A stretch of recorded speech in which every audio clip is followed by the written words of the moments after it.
Intrigued, in 2008, an enormous explosion tore through the Imperial sugar refinery, leaving 14 dead. The fuel that leveled the facility was ordinary granulated sugar. When we think of workplace hazards, we usually picture sparking wires, leaking gas valves, or glowing hot metal. We rarely look at the dust gathering on the floor. Yet some of the most catastrophic fuels are completely ignored because they blend perfectly into the background environment. Take a look at this animated diagram of the fire triangle. It illustrates the 3 strict requirements for any fire to ignite. You need fuel, which can be any combustible solid, liquid, or gas.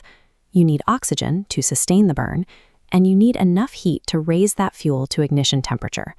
Take one away, and the fire dies. But modern fire science adds a 4th dimension, expanding the shape into the fire tetrahedron. This 4th node represents an uninhibited chain reaction. It explains how a fire sustains itself and spreads exponentially, feeding off its own heat to rapidly consume surrounding material. This chemical reality is exactly why safety professionals obsess over a concept called housekeeping. At the Imperial sugar plant, combustible sugar dust had been allowed to accumulate thickly across floors, light fixtures, and overhead rafters. The building was packed with a massive, perfectly distributed load of fuel. The entire facility was primed for a violent chain reaction. All that suspended fuel was sitting in oxygen, requiring only a tiny amount of thermal energy to complete the tetrahedron. Let's look at exactly what happened when that heat arrived, and how people are supposed to escape when a building turns against them. The trigger at the Imperial refinery was incredibly small. Deep inside the machinery, a single bearing on a conveyor belt overheated. That friction generated enough heat to ignite the highly concentrated sugar dust trapped immediately around it. That initial, isolated fire was just the beginning. The blast from that first ignition sent shockwaves through the building, knocking accumulated dust off the rafters and into the air. This created a highly oxygenated cloud of fuel that instantly caught fire, triggering devastating secondary explosions across the entire plant. One of the primary methods for stopping a fire is called starving, physically removing nearby combustible materials so the fire simply runs out of fuel. Because housekeeping protocols had failed, the fire couldn't be starved. It had an endless supply of ambient dust to feed its chain reaction. Within seconds, the explosions ripped through the facility's critical infrastructure. The blasts knocked out the electrical grid, plunging the surviving workers into darkness. The centralized public address system was obliterated instantly, meaning management had no way to broadcast evacuation orders.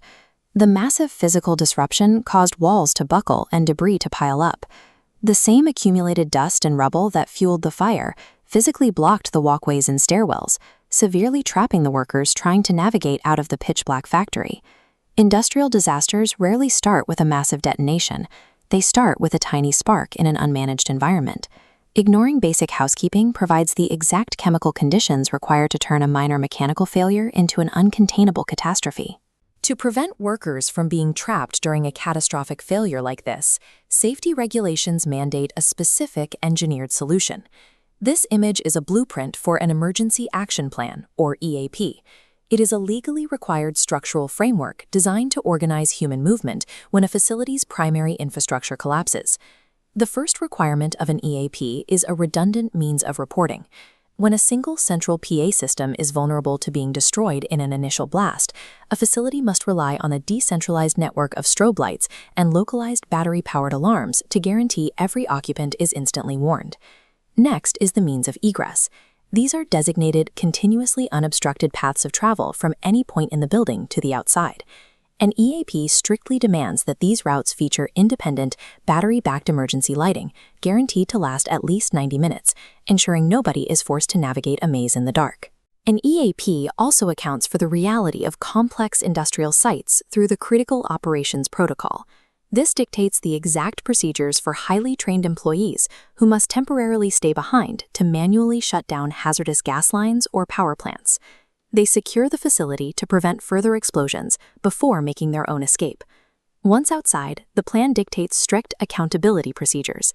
This involves mandatory roll calls at designated assembly points to verify exactly who made it out and who might still be trapped inside.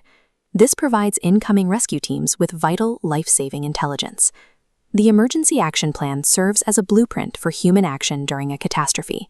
It bypasses the confusion of a collapsing infrastructure by providing a pre-engineered path to safety when seconds matter most.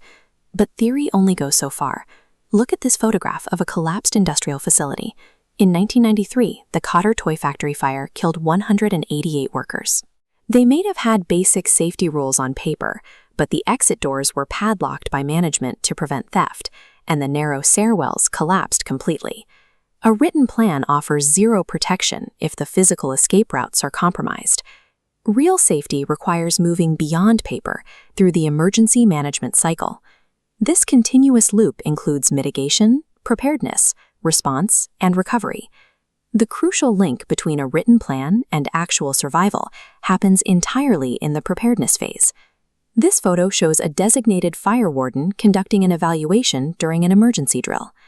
The preparedness phase demands that an EAP be tested constantly. Through tabletop walkthroughs, functional alarm tests, and full-scale physical evacuation drills, safety teams locate physical bottlenecks and broken equipment long before a real fire happens. This relentless drilling addresses a harsh psychological truth.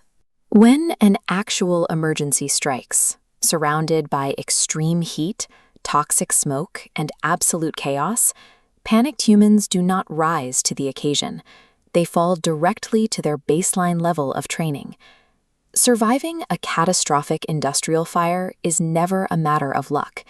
It is the direct result of rigorous housekeeping to deny the fire its fuel, and an emergency action plan that has been drilled into muscle memory so relentlessly that navigating the architecture of survival becomes an automatic reflex.